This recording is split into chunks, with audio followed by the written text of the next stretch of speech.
Hi friends, welcome to நல்லதொரு வீணை channel. இந்த வீடியோவில் கிறிஸ்மஸ் அன்னைக்கு நான் செஞ்ச நான்வெஜ் லன்ச் மெனு தான் பார்க்க போகிறோம். ப்ரிப்பரேஷன் எதுவும் பண்ணாமல் கடகடன்னு டைம் சேவ் பண்ணி எப்படி சமைக்கலாம் அப்படின்றதையும் பார்க்கலாம். அதுக்கு முன்னாடி நீங்கள் நம்ம சேனலை ஃபஸ்ட் டைம் பார்க்குறீங்கன்னா மறக்காமல் சப்ஸ்கிரைப் பண்ணி வச்சுக்கோங்க. ஒரு 3/4 கிலோ அளவு உள்ள சிக்கனை கொஞ்சம் பெரிய பீஸாக எடுத்து வச்சுருக்கேன். இது பிரியாணிக்கு. ஒரு 1/2 கிலோ அளவு உள்ள சிக்கன் கிரேவிக்கு. 2 காடையை இந்த மாதிரி கட் பண்ணி மஞ்சள் போட்டு நல்லா வாஷ் பண்ணி வச்சுருக்கேன். சமையல் ஸ்டார்ட் பண்ணுறதுக்கு முன்னாடி பிரியாணிக்கு மேரினேட் பண்ணி வச்சிடலாம். அதுக்கு 1 ஸ்பூன் அளவு மிளகாய்த்தூள், 1 ஸ்பூன் அளவு இஞ்சி பூண்டு பேஸ்ட், 1 ஸ்பூன் அளவு உப்பு, ஒரு 1/4லேருந்து 1/2 கப் அளவுக்கு அதிகம் புளிக்காத கெட்டியான தயிர் எடுத்துக்கலாம். இப்போது இது எல்லாத்தையும் நல்லா கைகளால் கலந்து விட்டுறலாம். இந்த மாதிரி செஞ்சுட்டு நம்ம பிரியாணி பண்ணுறதுனால சிக்கனில் நல்லா காரம் உப்பு எல்லாமே இறங்கி இருக்கும். சாப்பிட்றதுக்கும் நல்லா சாஃப்டாக இருக்கும். நல்லா கலந்து எடுத்தாச்சு. இதை அப்படியே ஒரு மூடி போட்டு மூடி நல்லா ஊற விட்டுறலாம். அடுத்ததாக முட்டையை அவிச்சு எடுக்கிறதுக்காக தண்ணியில் முட்டையை வாஷ் பண்ணி எடுத்துக்கலாம்.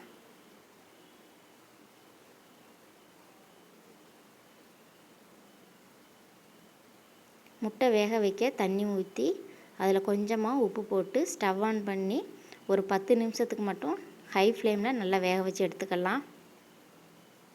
முட்டை வெந்து வர்றதுக்குள்ளே நம்ம கிரேவிக்கு தேவையான வெங்காயம் தக்காளி கட் பண்ணி எடுத்துக்கறலாம்.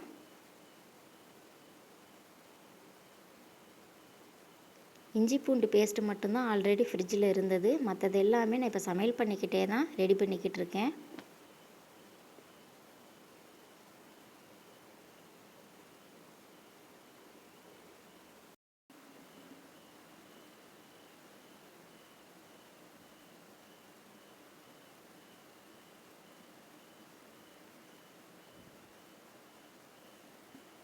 வெங்காயம் உரித்து வாஷ் பண்ணி எடுத்துகிட்டு வந்துட்டேன். இப்போ இதை குட்டி குட்டியாக கட் பண்ணி எடுத்துக்கலாம்.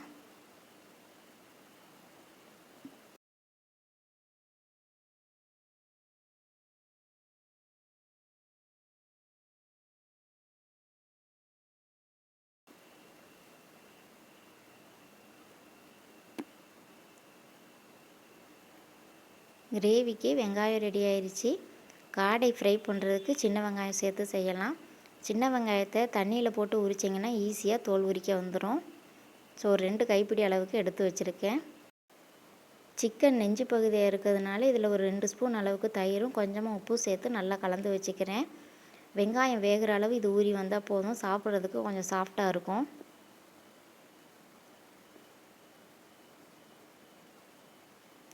முட்டை வெந்து வந்துருச்சு. இப்போ ஸ்டவ் ஆஃப் பண்ணிவிட்டு ஓரமாக வச்சிடலாம். அடுத்ததாக இப்போ 2 ஸ்டவ்வையும் ஆன் பண்ணி கிரேவிக்கு ஒரு பாத்திரமும் காடை பெப்பர் ஃப்ரை பண்ணுறதுக்கு ஒரு கடாயும் வச்சுக்கலாம். இப்போது கிரேவி பண்ணுறதுக்கு ஒரு 3லேருந்து 4 ஸ்பூன் அளவுக்கு எண்ணெய் சேர்த்துக்கலாம். அது கூட ஒரு 1/2 ஸ்பூன் அளவு பெருஞ்சீரகம், 1/2 ஸ்பூன் அளவு ஜீரகம், கொஞ்சமாக பெப்பர் போட்டு நல்லா பொரிய விட்டுறலாம். அதுக்கப்புறமா நம்ம கட் பண்ணி வச்சுருக்கிற வெங்காயத்தை சேர்த்து நல்லா கலந்து விட்டுறலாம். மீடியம் ஃப்ளேமில் இந்த வெங்காயம் வெந்துக்கிட்டு இருக்கட்டும். அடுத்ததாக காடையை வறுத்தெடுக்க ஒரு கடாயில் 3 ஸ்பூன் அளவு எண்ணெய் சேர்த்துக்கலாம். எண்ணெய் சூடானதும் அதில் 2 கைப்பிடி அளவுக்கு சின்ன வெங்காயத்தை சேர்த்து நல்லா கலந்து விட்டுறலாம்.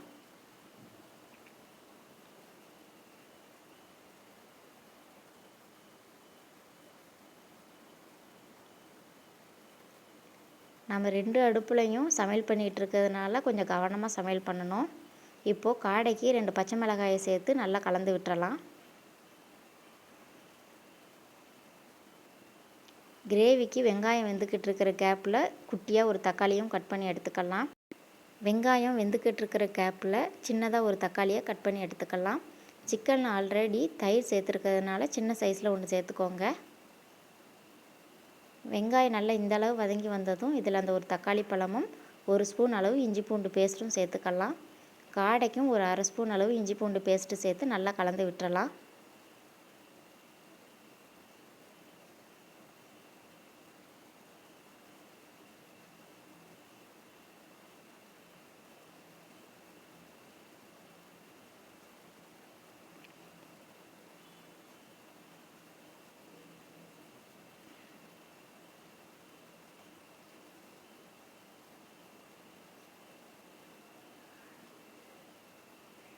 வெங்காயம் நல்லா இந்த அளவு வதங்கி வந்ததும் நம்ம க்ளீன் பண்ணி வச்சுருக்கிற காடையை சேர்த்துக்கலாம்.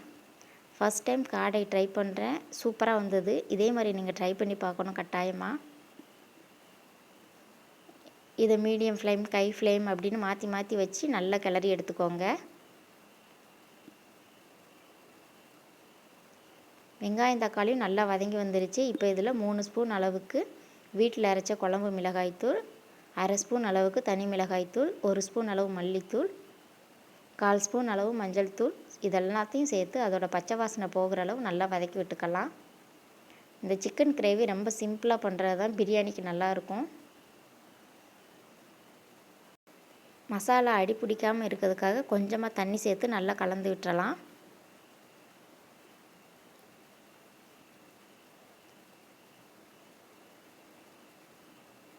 காடையும் அடிக்கடி கலந்து விட்டுக்கிட்டே இருங்க.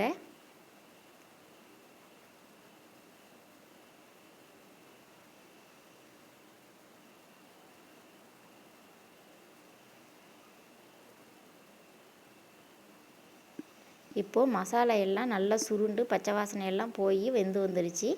இப்போ நாம் தயிர் போட்டு ஊற வச்சுருக்கிற சிக்கனை சேர்த்துக்கலாம்.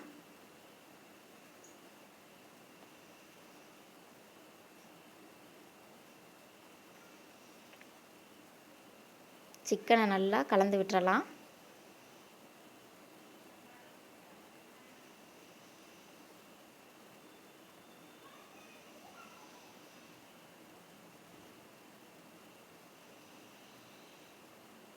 காடை ஃபஸ்ட் டைம் ட்ரை பண்ணுறதுனால எப்படி வருமோ அப்படின்னு பயந்துக்கிட்டே பண்ணினேன். சிக்கனை ஒரு 2லேருந்து 5 நிமிஷத்துக்கு நல்லா மீடியம் ஃப்ளேமில் வச்சு வதக்கி எடுத்துக்கோங்க.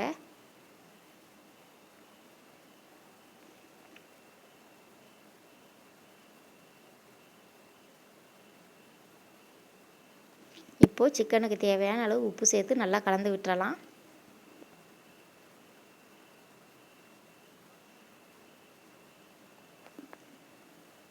காடைக்கும் தேவையான அளவு உப்பு சேர்த்து நல்லா கலந்து விட்டுறலாம்.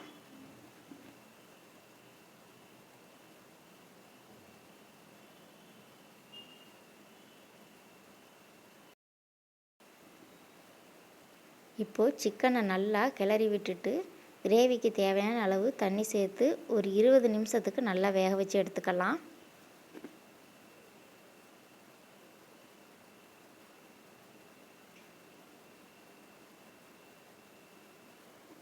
மீடியம் ஃப்ளேம்லேயே இது நல்லா வெந்து வரட்டும். காடையும் நல்லா கிளறி லோ ஃப்ளேமில் விட்டுருங்க.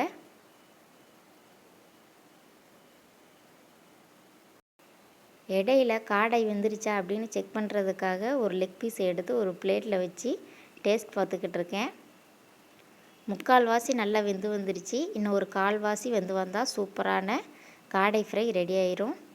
ஸோ அதுக்கு கொஞ்சமாக மல்லி இலையை க்ளீன் பண்ணி எடுத்துக்கிட்டு இருக்கேன். இது ரெண்டும் ரெடியாகி வர்ற கேப்பில் நம்ம பிரியாணிக்கு ரெடி பண்ணிடலாம். அதுக்கு தேவையான வெங்காயம் தக்காளி எடுத்து வச்சுருக்கேன். இப்போது வெங்காயத்தை தோல் உரிச்சிட்டு நல்லா கழுவி அதை கட் பண்ணி எடுத்துக்கலாம்.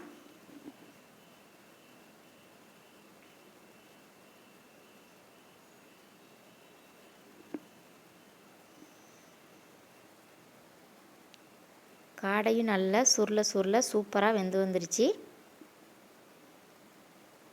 இப்போ அடுப்பை லோ ஃப்ளேமில் வச்சுட்டு கொஞ்சமாக மல்லி இலையை கட் பண்ணி சேர்த்துக்கலாம்.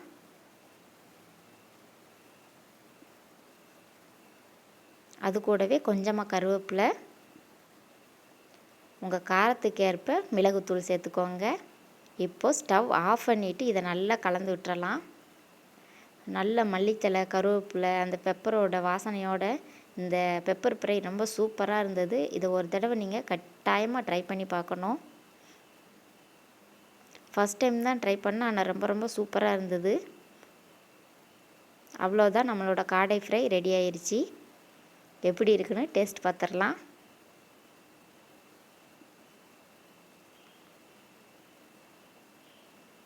நம்மளோட சிக்கன் கிரேவியும் ரொம்ப சூப்பராக ரெடி ஆயிடுச்சு.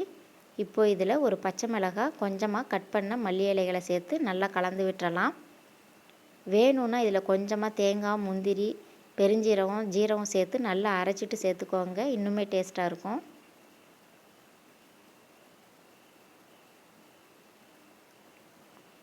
அவ்வளோதான், ரொம்ப சிம்பிளான சிக்கன் கிரேவியும் ரெடி ஆயிடுச்சு. இப்போ ஸ்டவ் ஆஃப் பண்ணிவிட்டு ரெண்டையும் தூக்கி கொஞ்சம் ஓரமாக வச்சுட்டு அடுத்ததை நம்ம பிரியாணி செய்ய ஸ்டார்ட் பண்ணிடலாம். இடையிலேயே பிரியாணிக்கு தேவையான புதினா மல்லி இலை கை பார்த்து வச்சுட்டேன். வெங்காயமும் கட் பண்ணி வச்சுட்டேன். அடுத்ததாக பிரியாணிக்கு ஒரு மசால் ரெடி பண்ணணும். அதுக்கு ஒரு மிக்சர் ஜாரில் 1 ஸ்பூன் அளவுக்கு சோம்பு, 1 ஸ்பூன் ஜீரகம், 1 ஸ்பூன் மிளகு, ஒரு அன்னாசிப்பூ, 4 கிராம்பு, 4 ஏலக்காய், 4 சின்ன துண்டு பட்டை, ஒரு கல்பாசி, கொஞ்சமாக பிரிஞ்சி இலை. இப்போது இது எல்லாத்தையும் சேர்த்து நல்லா அரைச்சி எடுத்துகிட்டு வந்துடலாம். கொரகொரப்பாக இருந்தாலும் ஒன்றும் பிரச்சனை இல்லை. ஸோ இந்த மாதிரி அரைச்சி எடுத்துக்கோங்க. பிரியாணி செய்கிறதுக்கு முன்னாடி ஒரு கப்பில் 3 கப் அளவுக்கு சீரக சம்பா அரிசி எடுத்திருக்கேன். இது ஒரு 2 டைம்ஸ் நல்லா வாஷ் பண்ணிவிட்டு தண்ணி ஊற்றி ஊற வச்சிடலாம்.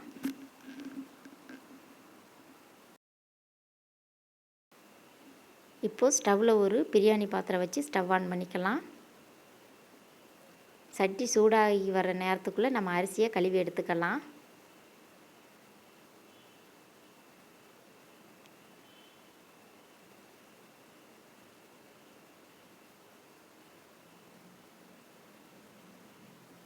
பாத்திரம் நல்லா சூடாயிருச்சு. இப்போ இதில் ஒரு 1/4 கப் அளவுக்கு எண்ணெய் சேர்த்துக்கலாம். எண்ணெய் சூடாகி வந்ததும் இதில் நம்ம கட் பண்ணி வச்சுருக்கிற வெங்காயத்தை சேர்த்து நல்லா கலந்து விட்டுறலாம். வெங்காயம் நல்லா பொன்னிறமாக வதங்கி வரணும். அது வரையிலும் நல்லா வதக்கி எடுத்துக்கலாம். வெங்காயம் வதங்கி வர்ற கேப்பில் நம்ம தக்காளி பழத்தை கட் பண்ணி எடுத்துக்கலாம். பிரியாணிக்கு அதிகமாக தக்காளி சேர்க்கக்கூடாது, கொஞ்சமாகவே சேர்த்தா போதும். நம்ம புளிப்பு சுவைக்காக தயிர் சேர்த்துருக்கோம், எக்ஸ்ட்ரா லெமன் வேறு சேர்ப்போம். அதனால் தக்காளி கொஞ்சமாக சேர்த்துக்கோங்க, இல்லைன்னா தக்காளி சாதம் மாதிரி இருக்கும். நாம் சமையல் செய்ய போகிறதுக்கு முன்னாடியே வெங்காயம், தக்காளி, காய்கறிகள் எல்லாம் கட் பண்ணிவிட்டு நம்ம சமையலை ஸ்டார்ட் பண்ணி செஞ்சு முடிக்க ரொம்பவே டைம் ஆகும். ஸோ முதல்ல எதை சமைக்க போகிறோம் அப்படின்னு பிளான் பண்ணிவிட்டு அதுக்கு தேவையான காய்கறியை மட்டும் கட் பண்ணிவிட்டு மற்றதை அது அடுப்பில் வெந்துக்கிட்டு இருக்கிற நேரத்தில் கட் பண்ணிடலாம். ஸோ நம்மளுக்கு டைமும் சேவ் ஆகும், ஈஸியாகவும் சமைச்சு முடிச்சிடலாம். கிச்சன்லேயே நின்றுக்கிட்டு இருக்க வேண்டிய அவசியம் இருக்காது. வெங்காயம் நல்லா இந்த அளவு வதங்கி வந்ததும் இதில் ஒரு 1.5 ஸ்பூன் அளவுக்கு இஞ்சி பூண்டு பேஸ்ட்டு சேர்த்துக்கலாம். இஞ்சி பூண்டு பேஸ்ட் அடி பிடிக்காமல் இருக்க கொஞ்சமாக உப்பு சேர்த்து நல்லா கலந்து விட்டுறலாம்.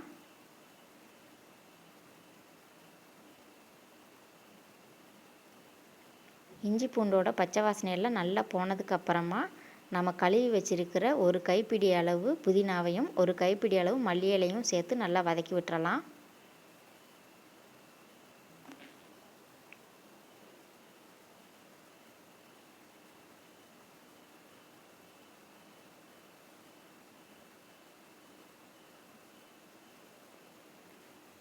இந்த அளவு வதங்கி வந்ததும் நம்ம அரைச்சி வச்சுருக்கிற பிரியாணி மசாலாவை சேர்த்து நல்லா கலந்து விட்டுறலாம். இந்த மசாலாவை எண்ணெயில் சேர்த்து வதக்கும் போதே அவ்வளோ ஒரு வாசனையாக இருக்கும். அடி பிடிச்சிடாமல் அடுப்பை லோ டு மீடியம் ஃப்ளேமில் வச்சு நல்லா கலந்து விட்டுறலாம். அடுத்ததாக நம்ம கட் பண்ணி வச்சுருக்கிற தக்காளி கூடவே 3 பச்சை மிளகாவையும் லைட்டாக கீறிட்டு சேர்த்து நல்லா வதக்கி எடுத்துக்கலாம்.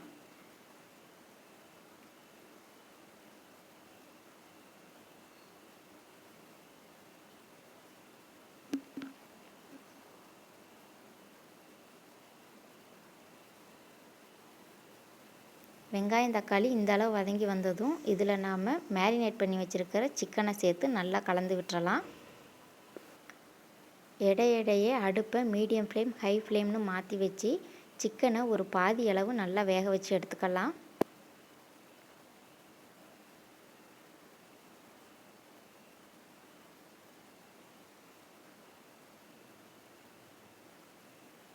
ஒரு அடுப்பு சும்மா தானே இருக்குது, அதை எப்படி சும்மா விடலாம் அப்படின்னு சொல்லிட்டு காலையில் வாங்கினா பால் இருந்தது. ஸோ அதில் ஒரு பாயாசம் ரெடி பண்ணிடலாம் அப்படின்னு அதை ஸ்டவ்வில் வச்சுருக்கேன்.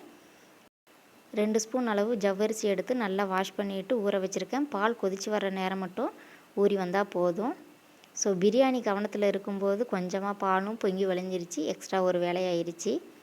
பாயாசம் பண்ணுறது பிளான்லேயே இல்லை. ஸோ பால் மீதி இருக்கே, ஒரு ஸ்வீட் செய்வோமே அப்படின்னு பாயாசம் செய்ய ஸ்டார்ட் பண்ணியாச்சு. இப்போது தண்ணியை வடிச்சிட்டு ஜவ்வரிசியை சேர்த்து நல்லா கலந்து விட்டுறலாம். கட்டாயமாக கலந்து விடுங்க, இல்லைன்னா அடியில் எல்லாம் ஒன்று சேர்ந்து நின்றுக்கிறோம்.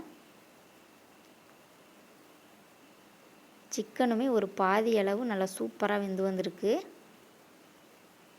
இப்போ நாம் ஊற வச்சு வச்சுருக்கிற சீரக சம்பா அரிசியை தண்ணியை வடிச்சிட்டு சேர்த்துக்கலாம்.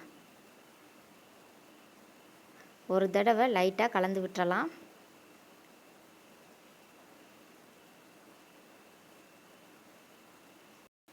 ஒன்றுக்கு 2 அந்த ரேஷியோவில் 6 கப் அளவுக்கு தண்ணி சேர்த்து நல்லா கலந்து விட்டுறலாம். நான் தம் பிரியாணி பண்ணுறதுனால 2 கப் அளவுக்கு தண்ணி சேர்த்துருக்கேன். நீங்கள் குக்கரில் விசில் வச்சு எடுக்கீங்க அப்படின்னா 1/4 கப் அல்லது 1½ கப் அளவு தண்ணி சேர்த்துக்கோங்க.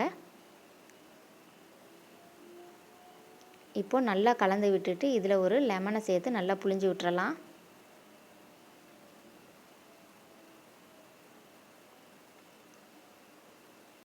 எப்பயுமே பிரியாணி செய்யும்போது புளிப்பு, காரம், உப்பு எல்லாமே ஒரு கல் தூக்கலாக இருக்கணும். அப்போ தான் பிரியாணி வெந்து வரும்போது சரியான டேஸ்ட்டில் இருக்கும். ஸோ இப்போ கொஞ்சமாக உப்பையும் சேர்த்து நல்லா கலந்து விட்டுறலாம். அரிசி சேர்த்துட்டு எப்பயுமே ஹை ஃப்ளேமில் தான் வைக்கணும். இது நல்லா கொதித்து வெந்து வரட்டும். இடையிடையிலேயே கொஞ்சமாக அந்த பால் பாயாசத்தையும் கலந்து விட்டுறலாம். ஜவ்வரிசி நல்லா கண்ணாடி பதம் வர்ற வரைக்கும் வெந்து வரட்டும். ஆனியன் ரைத்தா பண்ணுறதுக்கு ஒரே ஒரு ஆனியன் மட்டும் நல்லா கட் பண்ணி வச்சுருக்கேன். சாப்பிடும்போது தயிர் ஊற்றி மிக்ஸ் பண்ணிக்கலாம். ஸோ தண்ணி கொஞ்சமாக கம்மியாகி வந்திருக்கு. இப்போ இதை நல்லா கலந்து விட்டுறலாம்.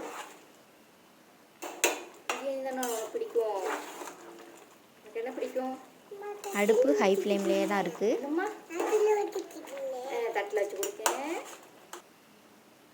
இப்போ இதில் ஒரு 2 ஸ்பூன் அளவுக்கு நெய் சேர்த்துக்கலாம். இடையிலேயே பாப்பாவும் வந்து எனக்கு பிரியாணி தான் வேணும் அப்படின்னு பேசிகிட்டு இருக்காங்க. நல்லா கலந்து விட்டுட்டு அரிசியும் தண்ணியும் சம அளவு வந்ததும் நம்ம தம் போட ரெடி பண்ணிடலாம். நான் இன்றைக்கி தோசைக்கல் வச்சு தான் தம் போட போகிறேன். ஸ்டவ்வில் ஒரு தோசைக்கல் வச்சு அது நல்லா சூடானதுக்கு அப்புறமா நம்ம பிரியாணி பாத்திரத்தை தூக்கி வச்சிடலாம். இப்போது ரைஸை நல்லா சமப்படுத்திக்கலாம். விருப்பப்பட்டிங்கன்னா இப்போ நீங்கள் கொஞ்சமாக நெய் கூட சேர்த்து நல்லா சமப்படுத்தி விட்டுக்கலாம். அடுத்ததாக இந்த பிரியாணி பாத்திரத்தை ஒரு மூடி போட்டு மூடி அது மேலே ஒரு வெயிட் வச்சிடலாம். இது லோ ஃப்ளேம்லேயே ஒரு 15 நிமிஷத்துக்கு அப்படியே இருக்கட்டும். ஸோ ஜவ்வரிசியும் நல்லா வெந்து வந்துருச்சு. இதில் கொஞ்சமாக சேமியாவை சேர்த்து நல்லா கலந்து விட்டுறலாம். சேமியா சேர்த்துட்டும் கட்டாயமாக கலந்து விடணும், இல்லைன்னா அப்படி ஒன்றோட ஒன்று ஒட்டிக்கும்.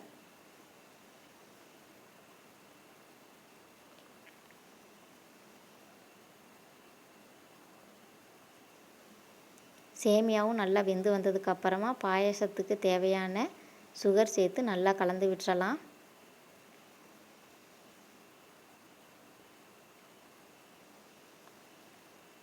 இடையிலேயே பாப்பா வந்ததுனால முந்திரியெல்லாம் என்னால் வறுத்து சேர்க்க முடியல. ஸோ அப்படியே சேர்த்துக்கிட்டேன். கொஞ்சமாக முந்திரியும் 2 ஏலக்காவையும் தட்டிட்டு சேர்த்து நல்லா கலந்து விட்டுக்கிட்டேன். அவ்வளோதான், ரொம்ப சிம்பிளான பால் பாயாசம் ரெடி ஆயிடுச்சு. பிரியாணி தம் போட்டிருந்தோம்ல, இப்போ அதை உடச்சி விட்டுறலாம். 15 நிமிஷம் லோ ஃப்ளேமில் விட்டுட்டு மறுபடியும் ஒரு 10 நிமிஷம் அப்படியே விட்டுட்டேன். இப்போ நாம் பிரியாணியை உடச்சி விட்டுறலாம். எப்போயுமே நீங்கள் பிரியாணி பண்ணும்போது, பிரியாணி அல்லது எந்த ஒரு ஒன் பாட் ரைஸ் பண்ணும்போதுமே ஓரத்துலேருந்து இந்த மாதிரி ஷார்ப்பான கரண்டியை வச்சு கலந்து கொடுங்க. ஸோ அப்போ தான் ரைஸு உடையாமல் அழகாக வரும் நம்மளுக்கு. சிக்கன் ரைஸ் எல்லாமே சூப்பராக வெந்து வந்திருக்கு. அடி பிடிக்கவும் இல்லை. ரொம்ப சிம்பிளாக செய்யக்கூடிய இந்த சிக்கன் பிரியாணி நீங்களும் ஒரு தடவை ட்ரை பண்ணி பார்த்துட்டு எப்படி வந்ததுன்னு எனக்கு கமெண்ட் பண்ணுங்கள். லாஸ்ட்டாக ஆனியன் ரைத்தா ரெடி பண்ணிடலாம். வெங்காயத்தில் கொஞ்சமாக உப்பு சேர்த்து கையை வச்சு நல்லா பிசைஞ்சு எடுத்துட்டா வெங்காயம் ஒன்றோட ஒன்று ஒட்டாமல் அழகாக பிரிஞ்சு வந்துடும். இப்போது இதில் தேவைக்கேற்ப அதிகம் புளிக்காத கெட்டியான தயிரை சேர்த்து நல்லா கலந்து எடுத்துட வேண்டியதான். இந்த ஆனியன் ரைத்தாவோட வீடியோவை முடிச்சுக்கிறேன். இவ்வளோ நேரம் பொறுமையாக இந்த வீடியோவை பார்த்ததுக்கு ரொம்பவே நன்றி. இந்த வீடியோ உங்களுக்கு பிடிச்சதுன்னா லைக் பண்ணுங்கள், ஷேர் பண்ணுங்கள். மறக்காமல் நல்லதொரு வீணை சேனலுக்கு சப்ஸ்கிரைப் பண்ணி கூடவே அந்த பெல் ஐக்கானை கிளிக் பண்ணுங்கள். அப்போ தான் நாங்கள் போடுற வீடியோ உடனுக்குடனே உங்களுக்கு வந்து சேரும். தொடர்ந்து எங்களுக்கு சப்போர்ட் பண்ணுங்கள். Thank you so much.